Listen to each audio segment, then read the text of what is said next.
विजय और पराजय, जीवन और मृत्यु, सुख और दुख के प्रश्नों में ना उलझो और युद्ध करो। यदि इस युद्ध में तुम्हारी विजय हुई तो पृथ्वी का राज्य और यश भोगोगे, और यदि वीर गति को प्राप्त हुए तब भी यश के साथ साथ स्वर्ग पाओगे। इसलिए हे कौन्तेय, उठो, सुख दुख, लाभ हानि, जय पराजय सबको समान समझो और युद्ध करो, कि यही तुम्हारा क्षत्रिय कर्तव्य भी है और मानव धर्म भी। हतो वा प्राप्स्यसि स्वर्गम जित्वा वा भोक्ष्यसे महीम, तस्मात् उत्तिष्ठ कौन्तेय, युद्धाय कृत निश्चयः।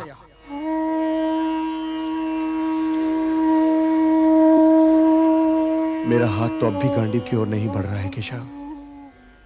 मेरी समझ में तो अब भी यह नहीं आ रहा है कि इस युद्ध से लाभ क्या होगा। लाभ, हानि ये दोनों ही सापेक्ष शब्द हैं धनंजय। मैं जानता हूं कि तुम्हें पृथ्वी के भोग या स्वर्ग के सुख की कामना नहीं है। इसलिए हे कौन्तेय, सुख दुखे समे कृत्वा लाभा लाभौ जया जयौ ततो युद्धाय युज्यस्व नैवं पापम अवाप्स्यसि। सुख दुख, लाभ हानि, जय पराजय से ऊपर उठो पार्थ। मुझसे तो अब भी नहीं उठा जा रहा है केशव। अब तक मैं तुम्हें ज्ञान और विवेक की दृष्टि से समझा रहा था पार्थ, जो जीवन के आर पार देख सकती है और सत्य की गहराई में झांककर उसकी अंतरात्मा का स्वर समझ लेती है। किंतु कदाचित तुम उसकी अमूर्तता में उलझ गए।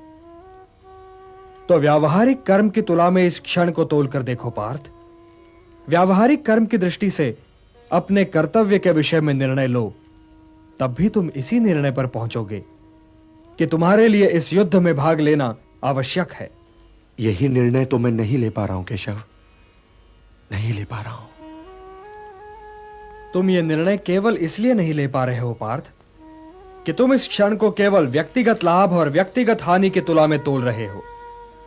यही तो मोह का बंधन है पार्थ, यही तो तुम्हारे शोक की जड़ है। और इसीलिए तुम्हारा ये कायर, पलाय और कलंक में डुबोने वाला शोक न तुम्हारे हित में है और न ही समाज के हित में। यह शोक न वर्तमान के लिए शुभ है और न ही भविष्य के लिए।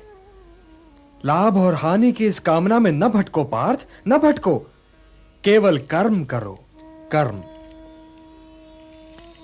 कर्म तो अपने आप ही में पुण्य है, पवित्र है और समाज के लिए कल्याणकारी भी है। कर्म तो स्वयं ही अपना फल भी है पार्थ। परंतु यदि तुम समाज कल्याण के कार्य में स्वयं अपना हित मिला लोगे तो तुम्हारा वो कर्म अशुद्ध और अशुभ हो जाएगा।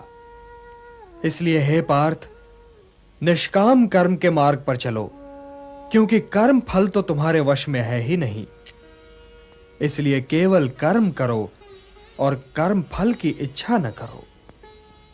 कर्मण्येवाधिकारस्ते मा फलेषु कदाचन मा कर्म फल हेतुर्भूः माते संगोस्त्वा कर्मणि। किंतु निष्काम कर्म कैसे संभव है वासुदेव? फल का ज्ञान ही तो कर्म करवाता है, और यदि दृष्टि फल से ही हट जाए तो कोई कर्म करेगा ही क्यों? कोई कर्म इसलिए करेगा पार्थ कि कर्म के बिना तो जीवन संभव ही नहीं। कुछ तो करोगे ही, या भोजन करोगे या नहीं करोगे, या भूखे को भोजन करवाओगे या नहीं करवाओगे, या युद्ध करोगे या नहीं करोगे। तुम्हारे पास तो केवल यही विकल्प है कि तुम क्या करो या क्या न करो। परंतु परिणाम तुम्हारे वश में नहीं है पार्थ। कर्म फल तुम्हारे वश में नहीं है।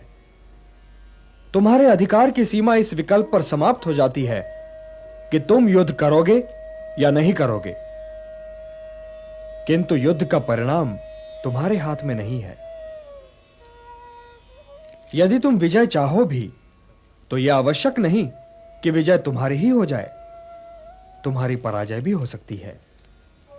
किंतु यदि तुम विजय से मोहित नहीं होगे तो पराजय से भी नहीं घबराओगे। यदि तुम ये सोचो पार्थ कि चाहे विजय हो चाहे पराजय, किंतु तुम तो केवल इसलिए युद्ध कर रहे हो कि युद्ध करना तुम्हारा कर्तव्य है, तो विजय के सुख या पराजय के दुख का प्रश्न ही नहीं उठता। और जो न विजय से सुखी हो और न पराजय से दुखी, वही स्थित प्रज्ञ है। इसलिए हे पार्थ, कर्म के प्रतिफल की चेष्टा न करो। तुम तो केवल वही करो जो तुम्हारे वश में है, अर्थात अपने धर्म का पालन करो। यही कर्मयोग है पार्थ, यही कर्मयोग है। इस रहस्य को समझो पार्थ कि तुम्हारे पास तो केवल करने या ना करने का विकल्प है, किंतु कर्म के अंत पर मनुष्य के अधिकारों की सीमा समाप्त हो जाती है। कर्म का परिणाम मनुष्य के वश में नहीं है। तुम सर्वश्रेष्ठ धनुर्धर हो, परंतु यदि तुम्हारा आखेट तनिक भी इधर से उधर हो जाए तो तुम चूक जाओगे। तुम्हारा अधिकार तुम्हारे वाण संधान पर है, तुम्हारा अधिकार तुम्हारी दृष्टि पर है, परंतु उस मृग पर तुम्हारा कोई अधिकार नहीं जिसकी ओर तुम वाण चला रहे हो। हे धनंजय, सत्पुरुष कभी अपने अधिकारों की सीमा का उल्लंघन नहीं करते। अर्थात अपने कर्म में स्थिर रहो पार्थ, स्थिर रहो, क्योंकि कर्म की कुशलता का ही नाम योग है।